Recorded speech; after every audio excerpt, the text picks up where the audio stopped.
All right, so I will start now so that we can have a conversation. So, as we were discussing, that this is kind of like because we are a very small group, so it's kind of really informal presentation. And I would definitely want to communicate with each one of you in this regard. It's just something that I would say is it's my journey that I would like to share with you. But with that journey, what I've learned throughout as a mother and as an educator, and what has worked, not just for my kids, but for so many kids in Pakistan who have been experiencing, who were not able to, I would say, uh, get access to different programs, specifically in STEM and space sciences, how this journey has helped them. And I am hoping that this little presentation and this little sharing that I'm doing right now is going to help you guys as well. I'm sure as a space educator, you guys all are familiar with this term and with this idea that since the beginning of time, we as human beings have looked up at the stars and wondered from, like, we have wondered.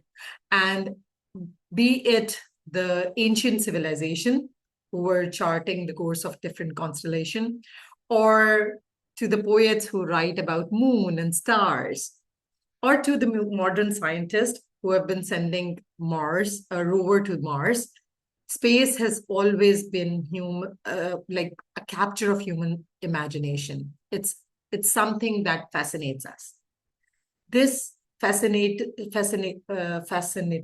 is not just like poetic, but it's really, really powerful as well. It fuels our curiosity and it drives innovation and remind us that how connected we all are on this really light, tiny blue planet. By the way, I'm Urooj. I'm a parent and an educator. I'm a founder of e-services and technologies, through my platform, I've launched Streams Academy International. It's a US K-12 diploma program that focused on child-led learning, that is project-based and focused on STEM education. I've also founded a small platform called Chalk Talk, via which I connect mentors from all over the world with students and learners, of course, globally. But before all that, I'm just someone, a mother, who have watched her own kids fall in love with space and cosmos. And they have followed that spark, and it had led them to amazing, amazing discoveries. So then I'll start this presentation with a little story. A story of a little boy with a very, very big dream. Like many children, my son Hashim, when he was young, by the way, he's 16 now, and if he hear that I am talking about him and his fascination in space sciences, he would say that no, I'm not interested in space anymore. But when he was young, and you would ask him that what he wanted to be, he would say an astronaut, no hesitation. In 2018, when Hashim was about like 8 or 9 years old, we were attending an international program, Destination Imaginations Global Final in United States. And at that event, there was this big space organization, and they had a stall over there. Naturally, Hashim ran towards it, and with stars in his eyes and so much excitement, we explored that stall together. There were so many activities going on, and Hashim even took a photo of the representative with the representatives over there. After the photo, he told them excitedly, "You know what? I'll be an astronaut, and I want to join your organization." One of the lady, she smiled, but then said, "Oh, honey, you can't, because my organization doesn't accept non-US citizens." I'm sure she didn't mean any harm, but for a 9-year-old dreamer, it stung. And for me, as a mother, standing beside him, it was heartbreaking. I just bit my tongue, console him, and we quietly started to walk away.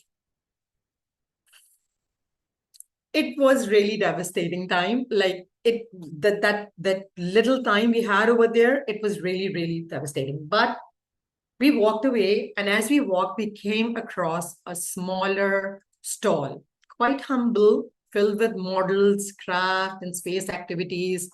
Behind it was an educator, Janet Ivy, someone who would become my very, very dear friend and one of our greatest allies. She noticed Hashim's sadness and asked me, what happened? And when we told her, she was horrified. She gently comforted Hashim, gave him a small gift. By the way, we still have that gift with us. And she said that that's not true. You can absolutely work in space industry, even join NASA, or you know what, Hashim, you can start your own space program if you want to. Her words were comforting. It was just like that. Okay, something just closed right now, but now this door has opened again. And that moment marked the beginning of 3 amazing things and an incredible journey. A friendship with Janet that has only grown stronger. Enrollment of many children from Pakistan in multiple space programs, not just my own kids, but many, many children from Pakistan who have been included and become a part of different space programs, including Janet's Planet's Online Astronaut Academy, and a partnership that brought space education to students across Pakistan, many from underserved community. From there, Hashim and his sister Nusaybah, along with their team, took part in multiple space-related programs, including STEM Space, Citizen Space Challenge, Global Space Challenge, NASA Space Challenge, not once, but multiple times. And they have won those challenges. Then came 2022. Hashim, Nusaybah, and their teammates presented a very innovative idea on the global stage of Humans to Mars Summit, the Mars Oxygen Machine. 5 young children from Pakistan talking about science and engineering, mathematics, design thinking, sustainability, sustainable development goals on the stage in Washington, D.C., all through the lens of space. So, my friends, I like to start this presentation with the deep belief that if you want a better future for this planet, if you want your children to fall in love with learning, not just memorization, I'm talking about actual learning. And if you want even our traditional subjects to become exciting again, then space education is the key. Not as an extra, not as an after-school program, not as something that, oh, we are doing a STEM activity or we are doing a space activity, but a core program. But as a core program, that as how we educate our children at every level. Why? Because people keep on asking, why space? Why are we doing space exploration? Because this space education, it fosters creativity, curiosity, innovation, critical thinking, and it transforms learning through the hands-on space activities. It developed critical thinking, team building, and as most of the astronauts who went to space and then came back, and then they are talking about overview effect, students get to experience all of that. So I not just as a mother, but as an educator, believe within my core that space education, if it becomes the core of our education system, it's going to be a game changer. Now, it's really easy to say that. And what I've seen in Pakistan not sure about any other country. But what I've seen in Pakistan, that when we start talking about space education, we start following on just 2, 3 things. Okay, let's talk about the solar system, or we have made the model of a solar system, or we have just launched some water rockets, and yay, we have learned all about space. But I personally think that all of this start from the elementary level.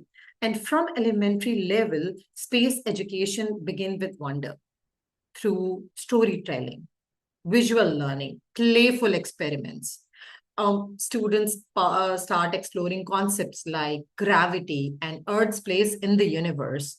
And they build foundation skills and learning how to ask questions, observe, imagine, debate. I would say that at elementary level, we could start with these kind of driving questions like, what would it be like to live on another planet? We don't need much stuff for that, right? We just need this imagination, a pen and a paper, group of students, and start with this driving question and see where this research take the students. They're going to learn about science, learn about planets, gravity, day-night cycle, habitat, and then mathematics, when you're counting and measuring different and comparing sizes, and then writing stories and learning about literacy, and arts, when we are drawing model, and maybe drawing model of alien landscape, and then social studies, comparing Earth with other planets, geography and history, and then character and value. And I think this is the most important part. Think about kindness, cooperation, and sharing this new world. Are we going to make the similar mistake that we have been making on Earth? And we are going to repeat that mistake on Mars as well, or on other colonies that we are building over there. So it's really, really crucial that we have these kind of discussions and this kind of knowledge with our students, even from the elementary level. In the middle school, I think that this is the time when the early curiosity, it starts to mature. Space become a lens to explore STEM in a little bit more depth. Student mind design rockets, create missions. We had this really amazing discussion with Kevin earlier today, in which he was talking about cubes and technology and how these middle students are doing these amazing things. And I think that this kind of a program should be the core of our education. So student might also, what they would be learning, they'll be learning about teamwork and problem solving and design thinking. And we could ask these kind of driving questions like, how can we design a sustainable space mission to help Earth? Because whenever we are talking about space, not just space exploration, but about space education, people continuously keep on asking this question, oh, this is just fantasy. This is fantasy. Stop that. You need to think real. Why are you just talking about fantasies and things like that? So if we are able to bring this question in front of our students, where we are saying that, how can we design a sustainable space mission where you are helping the Earth? And this question encourage our students, our middle level students, to dig a little deeper and do a little deeper research and learn about science when they are studying the ecosystem, water recycling, energy system in space, and then doing mathematical calculation about payloads and fuel needs and the time duration that would take us to be there. Or in English, they would know how to write proposals and blog and journals from mission crews. And again, with social studies, discussing the role of space and solving Earth's problem. And in design thinking, creating models of the spacecraft, mission patches, and habitat. And I'm sure that there are so many good resources available right now. But all of these resources are used as an after-school program. And we give space this much of time, like maybe an hour in 2 weeks or 2 hours in a week. That's it. But if this is in our classroom and we are giving these kind of driving questions to our students, they would be learning about technology, how to build the code, simulation and simple robotics and digital mission logs. And again, coming back to ethics, who benefits from this space mission? What should be, what are we protecting? Who are we protecting? So these are the questions. And you know what I have seen firsthand, that when we put these kind of questions in front of the students, they have some very amazing, insightful, they have very amazing insights. They are not just think because they are pure and they are thinking from their heart, I would say. They put all their heart and soul with all the positive energy and they answer these questions with purity. And they come up with solutions that we can't even imagine. Even at the high school level, and I'm sure that people are still working at this, usually what I've seen when I'm working with these kind of students, that even we are working on elementary level student and space education become a after school program. They're there, students are engaged, students want to do that. Parents are like, okay with that, school system is okay with that because this is just an after school program. But when they come to high school, it's a serious business. So now these students have to focus on their studies and focus on their professions. So this kind of activity, it just become an entertainment or something that, okay, we don't have time to do that. But even at high school level, space education become even more powerful. If the students are allowed, they could begin their own independent projects, engage with experts and participate in competition. They could explore advanced topics and apply real world skills like research and communication and technical design. This is where the career paths begin to take shape. Like, we could even ask questions like, what role should humanity play in shaping the future of space? How can that future benefit the life on Earth? We should always connect that with our, our Earth, because this is important. This interdisciplinary question encourage independent thinking and real-world application. Whether it's science or model mathematics of model trajectory or cost of projections and AI system. Because when I was just taking Kevin's session to build that cube set, it's a costly thing. So how can the student work on that thing? And global partnership. He has been working in different areas. So the main thing is that what I have seen in my own school or the academy is that when we are working on these problems, even from elementary level, and giving these kind of driving questions, or what I call these the knowledge quest to the student, when they complete these knowledge quests with each other, sometimes alone and sometimes as a team, they are completing multiple interdisciplinary subjects. I had this student who is a high school student who was not interested in sciences at all. She came to me last year, and she said that, Miss Urooj, she had to complete her science credit, but she hadn't worked in science at all. And I said that, okay, you need to work on biology and you need to work on science, chemistry and this and that. And she said that, I'm not interested. I don't want to do that. I said that, but if you want to graduate, you need to have at least 4 science credits. She said that I don't know what to do. I'm not interested in this at all. So last year we started this science project, and this project was related to space sciences. And she completed that science project, in which I gave her some knowledge quest. And all of these knowledge quests were the similar one I was talking to you about a little while ago. There was a driving question in this, and then there was an ethical part that she had to work on, do some research on how humans can survive on different planets. So she had to to complete that particular knowledge quiz, she has to go through biology, chemistry, physics, and all of the space subjects, all of the core subjects that are required, or the traditional subject that were required. She had to go through all of this thing. And you know what? She was able to complete that knowledge quest and she enjoyed it.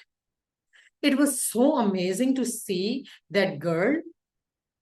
Just 2 days ago, she was sitting in front of me, proud of herself, getting her grades, really good grades, and saying that, oh, I was able to complete my science credits just by working on these knowledge quests that were derived from space discipline. So, and then there was this another girl. She is, when she came to me, she had her, like, she was working on a very good grades and she was like fine, but she didn't have any kind of passion. And whenever we would sit, because she was graduating this year as well, and whenever we would sit and talk, and I would say that, okay, what are you planning to do? Which university you would apply? And she would say, okay, my mother says that I could do BBA, or I could do this and I could do that. So whatever the adults were saying, she was like, yeah, I would do this and that. So I knew that she is that she had this leadership capability, but she was not focusing on that at all.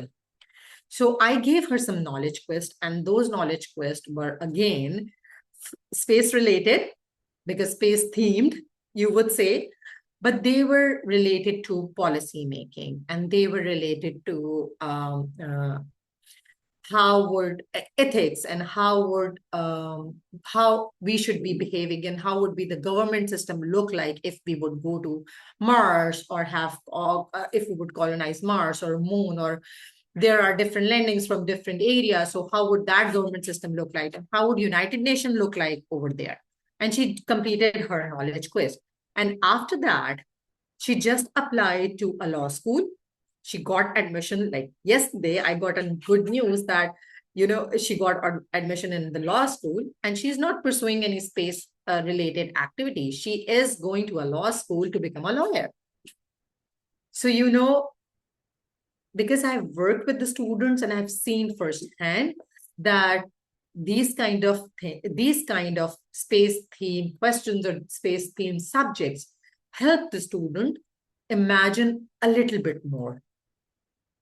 If anybody have any question, they can ask that. There's something in chat.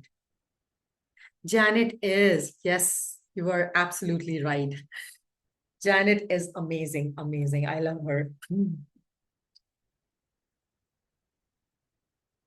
And just maybe, I'm not sure if everyone knows, Janet goes by Janet's Planet. So she is an amazing educator as well. So sounds like you've had love the story so far. I know I'm a moderator here. I'll just jump in and ask a couple of questions. I noticed that you obviously you're based in Pakistan. Yes. What city are you based in over there, if you don't mind my asking? I'm in Karachi. Karachi. Okay, awesome. Seen it many times from my camera on the space station. Anyhow, the question I have, I noticed in your intro, you are a teacher liaison with the Space Foundation. Can you share anything about that program, how you got involved, and how that's supported your journey so far? Because again, I'm guessing others here may not appreciate just how prestigious and amazing that program is. Yes, that program is really, really amazing. I was selected last year, so I'm pretty new to the program. It's just been a year, but throughout the program, I have a lot of support. There's a conference that you get to attend. You don't need to pay for that conference, and you get to attend that for teachers. And because I was in Pakistan, so I was not able to go over there. But still, there's a lot of material that teachers can use and utilize using that teacher liaison program. And as a teacher liaison, it becomes my mission that I introduce space sciences and space education as a core in every education at every level. So there are many other educators who are really supportive. If we have a really good community where you share your journey, you share your programs, you can ask questions, and then they help you through and through. You can create your own. So how I became a part of them. I I keep on searching about new programs and new activities, and I found out about Space Liaison program through Steve Sherman. He is an amazing human being as well. He and Diana, both of them encouraged me to join the program. I submitted my application. I wrote this curriculum which we implemented over here in my academy. So I wrote that curriculum and I submitted that curriculum in the program. And I was selected from few applications. Oh, actually, multiple applications that were submitted. And then we got there are different online sessions that goes on, so you learn through those online sessions. And then there is a community, Facebook community, where you share your programs, and other teachers also share different opportunities. So yeah, it's been an amazing journey with them. Wonderful. Yeah, I really get a sense that that you looked for these opportunities, and that is a great learning for everyone who's on here.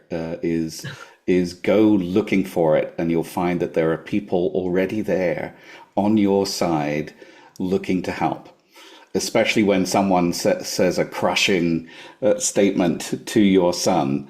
And so Janet is just so precious.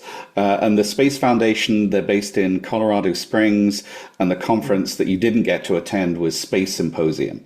Yes. And that was where I was this year and a few years before. So I know that you didn't get a chance to attend, because in the past, they funded some of the overseas international teachers to come over. But I think funding is a challenging thing all the time. But lovely to hear that you're finding support through that program for your beacon of space education in Pakistan. And you've already created such an amazing outcome with those students who got to attend, right, the Humans to Mars conference and present that their poster. Yes. I don't know what it is. It was an in-person presentation, it sounds like. Yes, So yes. that's So there was this one program.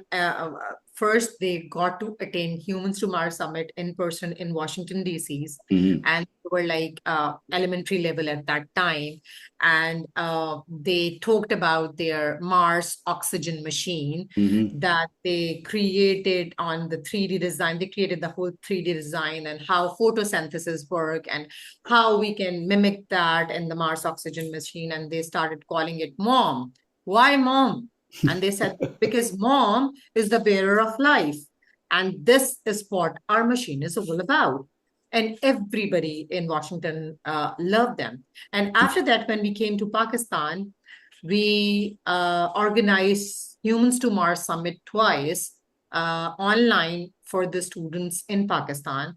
And there were so many amazing people who were able to come to our conference, talk to the students, tell them about their journey, what they have been doing. And this was also an inspiration for the students. So, and Hashim was even able to moderate one conference, be a host of one of the conference. And again, with all the support of the teachers and space educators who were all very inclusive. And this is what it's all about. What I love about the space community and space education is that wherever you go, you find people who are welcoming and really inclusive, and you don't feel that you are with strangers. Even if you meet someone for the first time, they start talking to you in a way very passionate because you share that same passion. So that overview effect, you can see it at every level. And I love this thing about the space programs. I believe that space education covers all discipline, as I was talking to you earlier, like humanities by examining ethics. And I focus on ethics a lot because if you forget that part and you're just focusing on the technological part and the scientific part, then you just don't think about other people. And we need to keep on that inner voice alive. So we need to have that philosophy, and we need to examine our ethics as well. And what would be the governance in the space look like? And then art through space inspired design and storytelling, and then medicine, how we are exploring health in microgravity, and then social sciences, discussing equity, law, and policy, and then technology like AI and robotics, and then, of course, the satellite system. This interconnected approach ensures that the learners from all fields see space as relevant to their future. Just like one of my students, Sanya, I was telling you about. She found her passion while working on a space-related knowledge quest, but that passion had, like, if somebody would say that's she's just going to become a lawyer, but she found it through that space program that we were running. So, for example, if I'll say that because I was really inspired by Kevin and his CubeSat program, if we have a CubeSat interdisciplinary tool, we'll be learning about ethics, deciding who owns the data that we are collecting through CubeSat.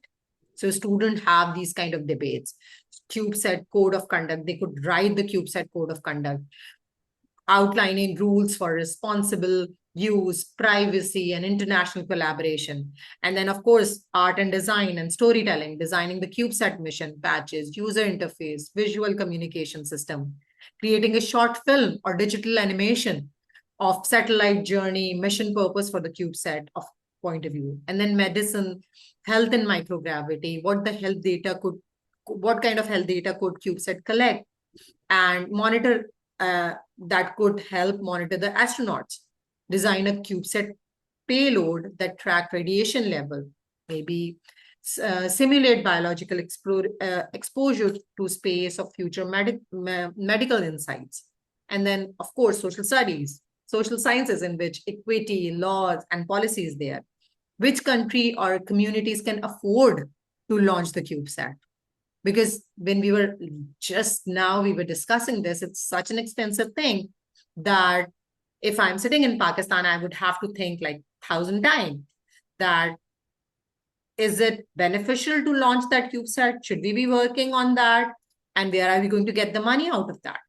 So maybe they can even role play United Nations sessions. So I have always talked about launching a model United Nation for space, where students debate fair usage and orbital space right based on their CubeSat missions. And then, of course, AI and robotics is there because they are using microcontrollers or Arduinos and building an actual CubeSat. So when we talk about space education, it's across all disciplines. It's covering literally everything around.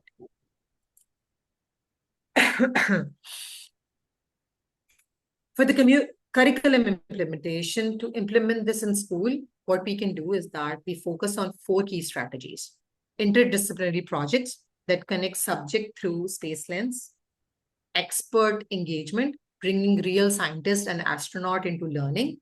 For that, what I have done is that we have a platform called Chalk Talk, on which we invite international mentors, and these mentors talk with students.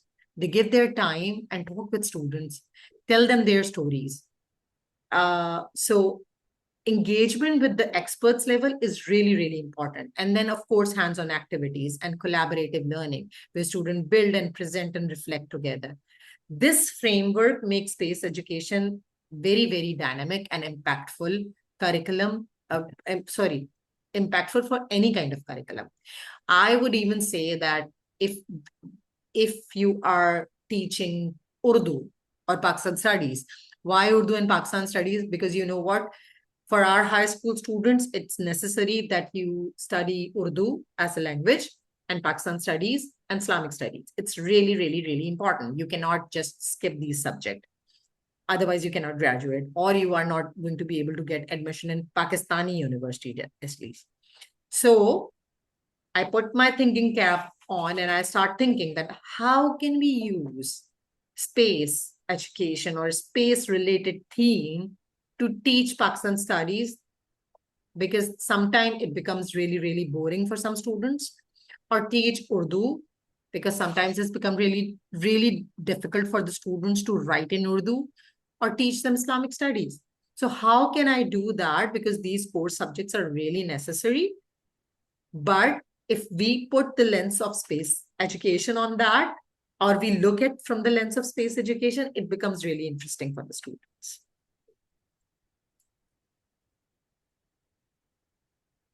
Okay, so I know that you guys have been really, really quiet. I have a small mission for you.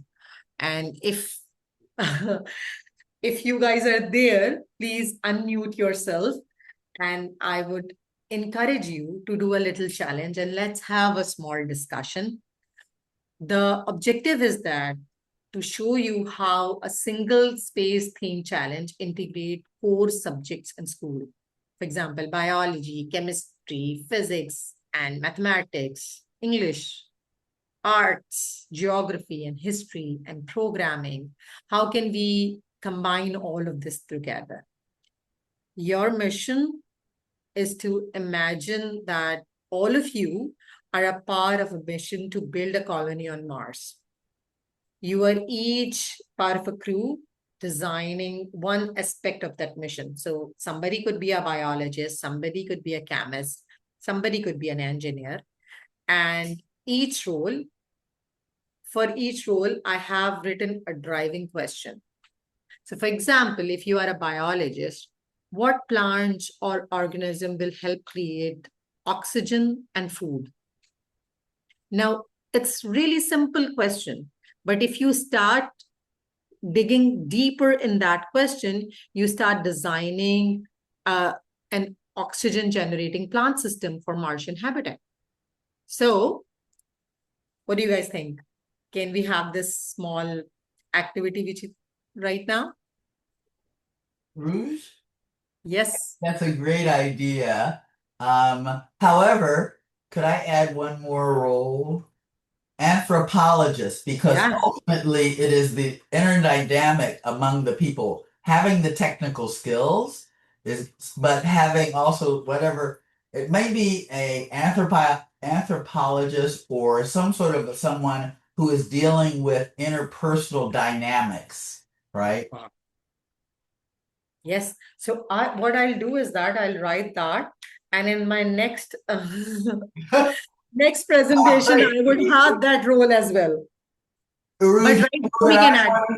I want to, since we've been in the course before with space education, I'm always thinking. I put my thinking cap on as well, and I think having someone who assures or facilitates the interpersonal relationships, I think would be very useful, as well as the technical skills. I agree. I totally agree with you. I totally Maybe a agree. psychologist or something, but somebody who's literally focused on that. Yes. That would almost be like the social scientists. So in the social scientist categories, there would be political science, psychology, geology, geography, criminology, anthropology, ethnography, in that whole realm. So having an anthropologist potentially could could open up the communication factors between the different scientists or mathematicians or artists or, Absolutely. yeah. And that's kind of the category that I fall in as well. I have, so anyway, that's enough of me talking. Oh, no, keep No, talking. no, no, no, no. I'm I would also in that realm. I mean, I have a degree in mathematics, right? However, I also am extremely interested in assuring that the communications, the interpersonal dynamics is there. I mean, I can remember going to grad school at Ohio State University at a party, and the various physics and mathematicians were in their little clusters because it's so focused, right? The theoretical physicist versus the experimental physicist, that getting that cross connection is especially when you're in like Mars or the moon or on a mission is going to be critical, because after a while people get they start to rub each other the wrong way. So facilitating that seems to exactly. be. So I One agree with you, Harry. One thing that I use frequently is if everybody was an engineer or everybody was a mathematician or a technologist or a scientist, nothing would ever get done. Well, because you need everybody. You can have a whole bunch of engineers, but they wouldn't be able to like cook you dinner Yeah. or Exactly. do the dishes or I mean, so you got to have that wide variety. I think it's really important that um everybody has skills and everybody's great at something, definitely, but there's also that need to have that in between, The movement. facilitator. Yeah, yeah, Uh, absolutely. the lubricant among the Yes. various. And yes, I did do the mathematics, but I also play viola, right? So I have like sort of the split brain. And for me, it's very important to be able to, I've seen it on either side, and having that bridge that facilitates, especially on long missions, right? Somebody's, and having all those different skills or Exactly. learning the skills. You're not a good cook by the end of the mission. You should be.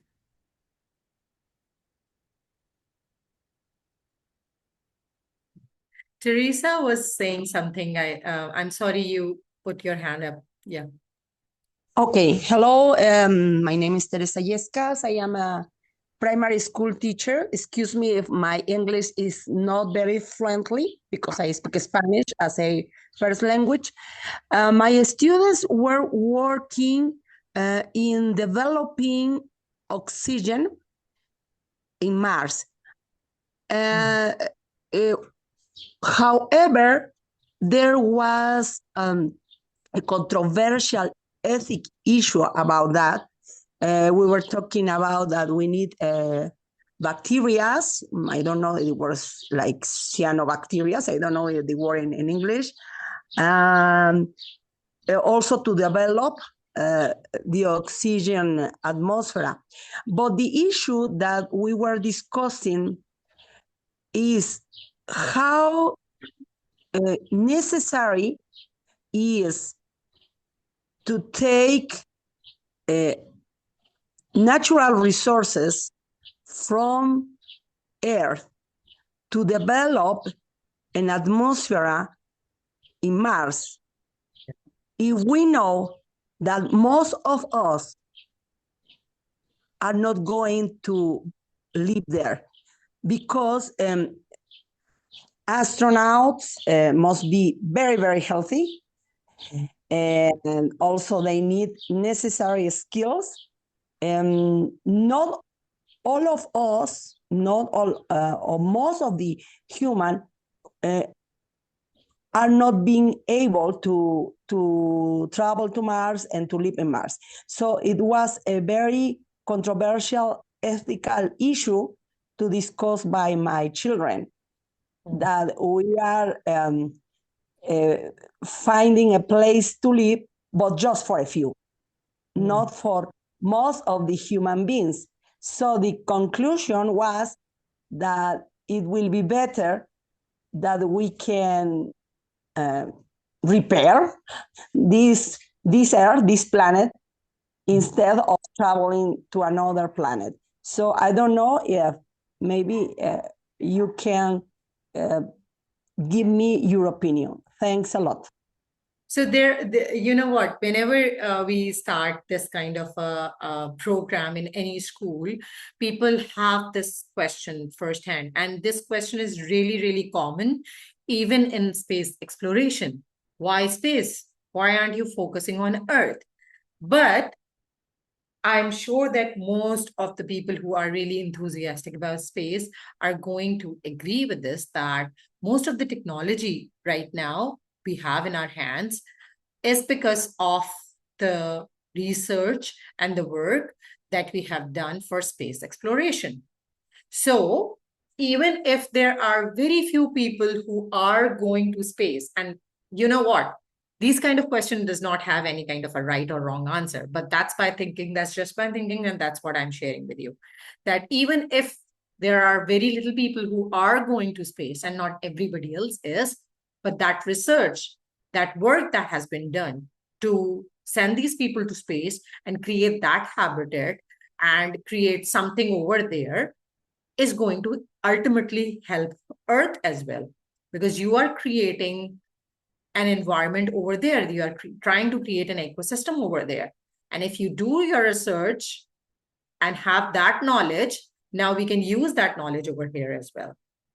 So, but Teresa, as you said that your students are sitting and discussing that, and this is a really, really powerful thing for them at this stage.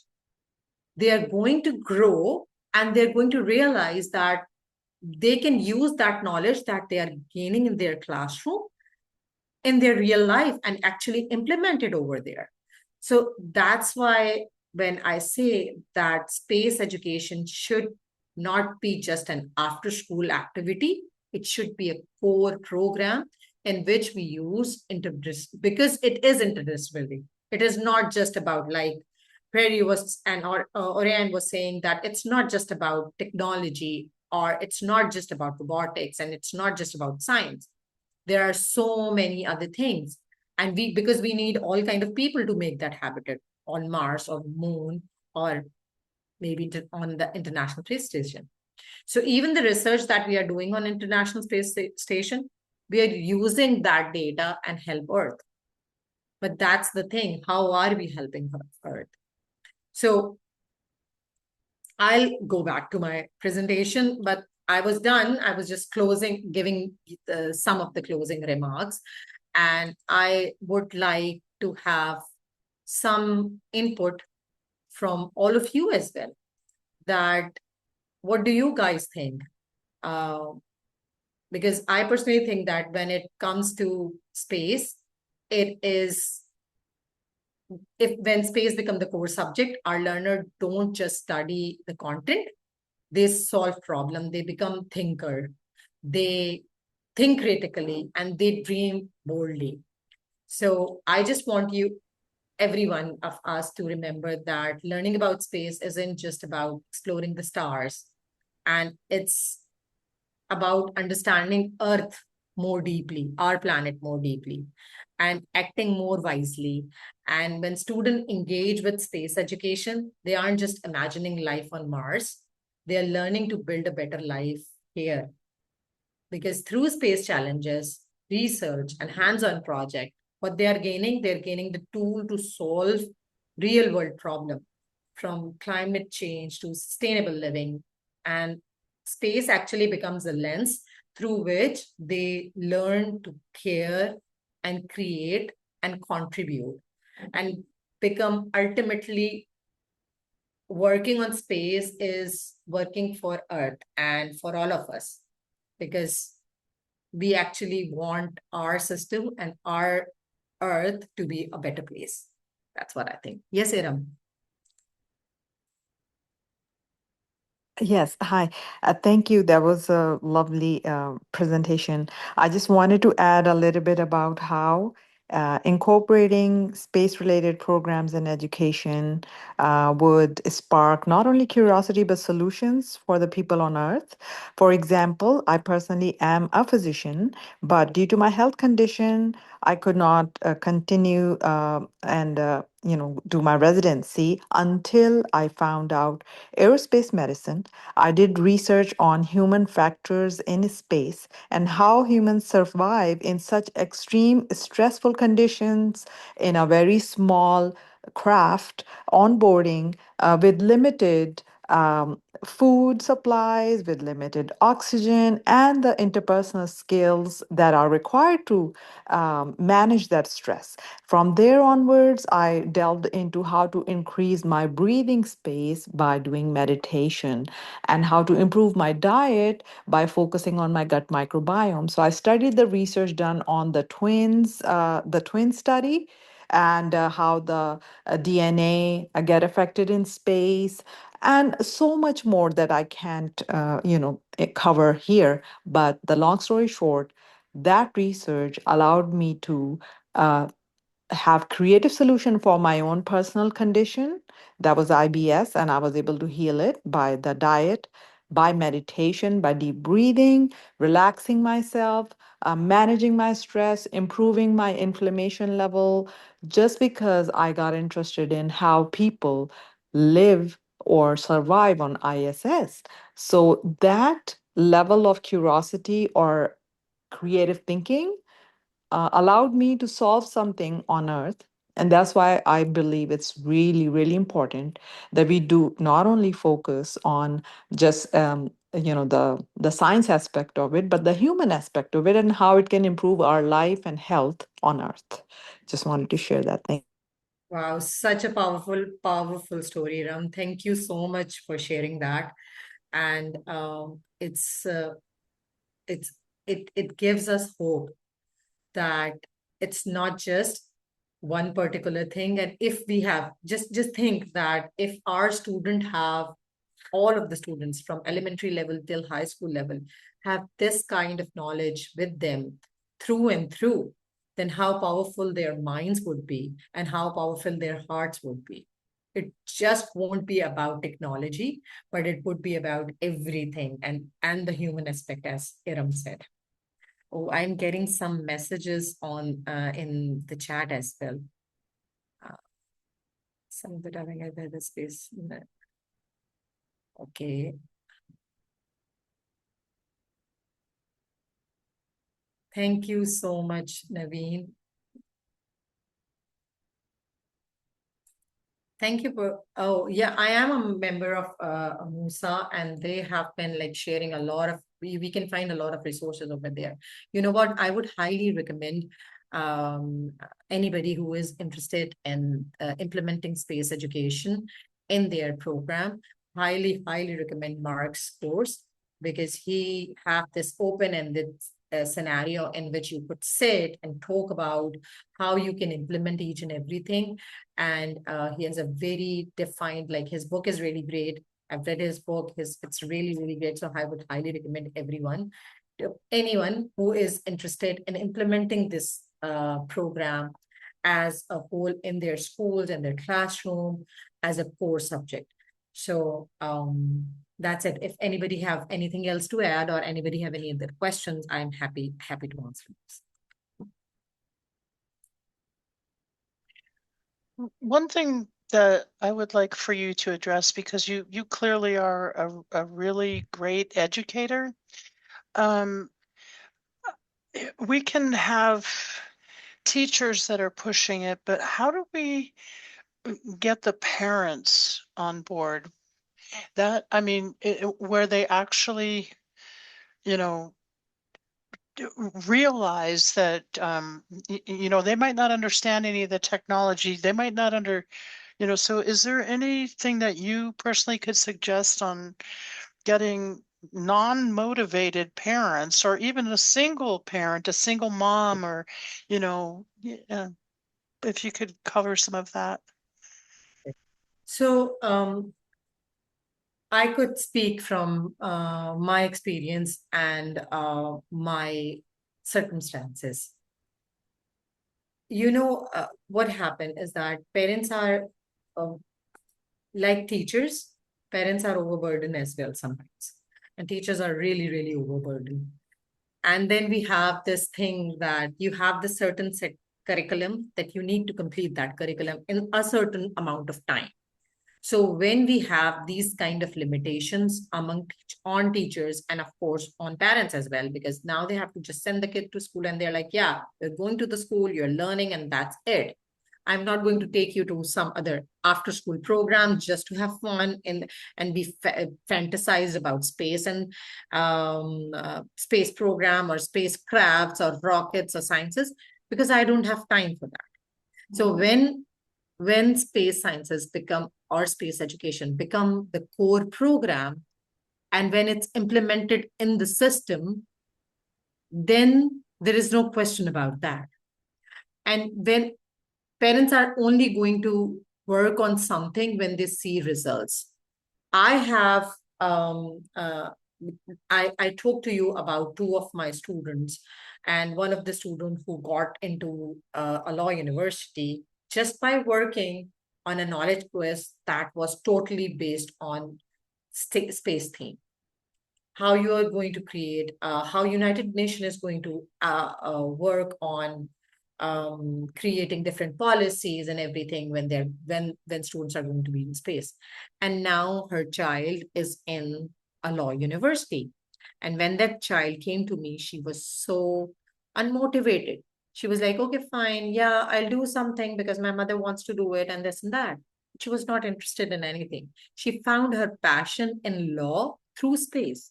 And that's a very, very powerful story.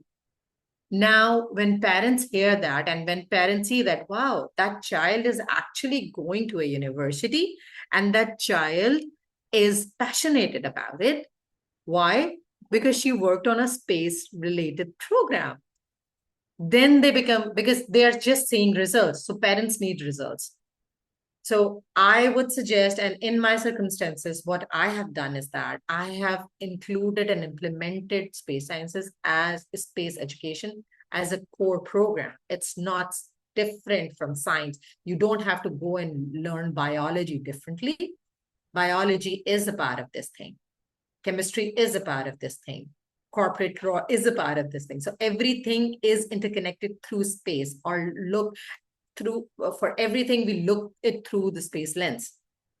But when the parents are looking at the results and they're saying that, oh wow, now my child is passionate, so yeah, we should be doing something about it. When I talk about Pakistan specifically, we don't have many programs over here. We have very, very limited capacity. Students are really interested in it. Students are really passionate about it. But when we start talking to adults, they start saying that you people always want to live in fantasies. That's it. This is all fantasy. Talk about real thing. How are you going to do the job? When are you going to get the money out of it? So they keep on talking about that. They need real things and they're on. So the real, or the, how would you be able to gain money out of that? That's the thing. That's the question. What job are you going to do? Because there are not many jobs.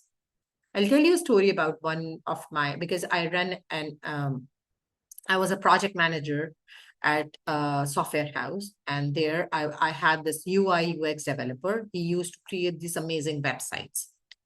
And one day I was just sitting with him and I was talking to him, and I asked him, where did you study and what do you do? So he said that I am in Karachi University learning, and my major is space sciences. And I said that your major is space sciences and you are working in design. Why? He said that because I don't have a job. And my father said that, how am I going to get a job? If this could be my passion, this could be my hobby, but this cannot be my real job. And I was devastated to see that. And I said that, no, you know what? You need to work towards something. And so we started working on multiple things. And so now he's sitting in Australia working on his dream job. He found a way. And you could find a way. So the coming back to your question, Barry, parents are going to come on board when they're going to see results. because each and every parent is just worried about this thing that, okay, yeah, I know you are really interested in this thing, but how are you going to get money out of that? What kind of a job you're going to be doing? And who is going to support you? So that's the thing. So I'm just sharing this from my lens and my experience. Anybody else? You're an inspiration.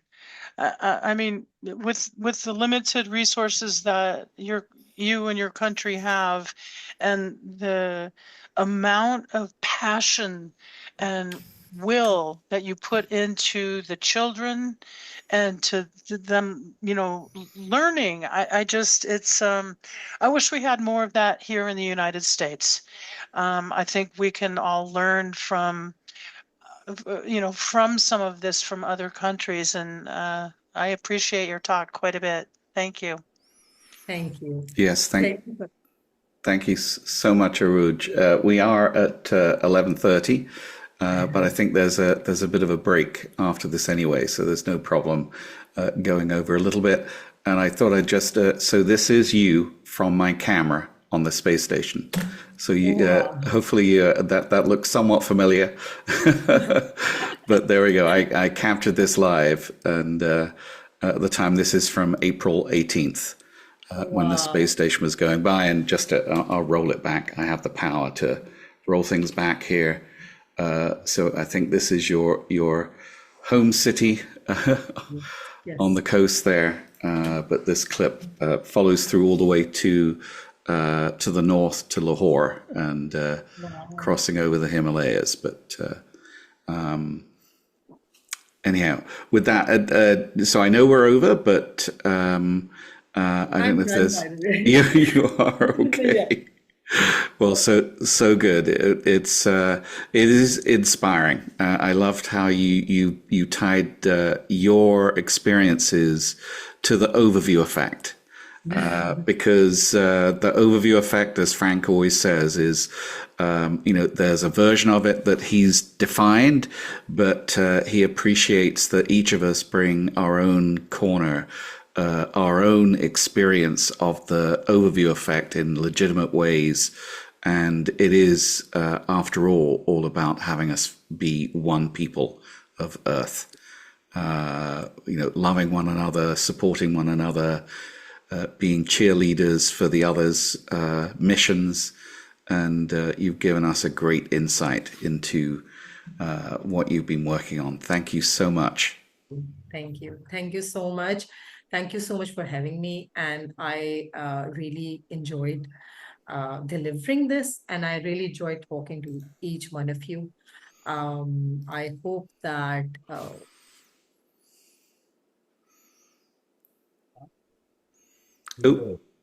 looks like we've just at that moment. Oh, there you froze just for a second there. But yeah, thank you so much. So I will. So there's a good question. How can people connect with you? Is there an email or? Yeah. I do have an email. I'll write or it LinkedIn down. or. I do have a LinkedIn as well. I'll share my email address and the link and LinkedIn as well, so that we can connect and we can talk Sure. anytime. And just for my own edification, you can. It would be an honor to connect with you and your students via Zoom or something. So I'll put my email out there. This is my issabove.com email. But there we go. So if you want to, we can schedule a Zoom or something with your students. What time is it with you right now? I should have it on the top of my head, but it's late, right? Yeah. It's 11:30 p.m. here in Pakistan. And I would like to share one of the programs that we work on. It's called chalktalk.world. And this is the platform that we created, on which we invite different international experts, and these experts can create their own rooms, and then students request to connect with them and talk with them. So I've shared the link, I've shared my website, and I've shared my LinkedIn address as well. And I would definitely want inspiring stories like yours, Iram, maybe, and Perry, yours, and anything that you would want to share with the student, not just with my student, but with student all over the world.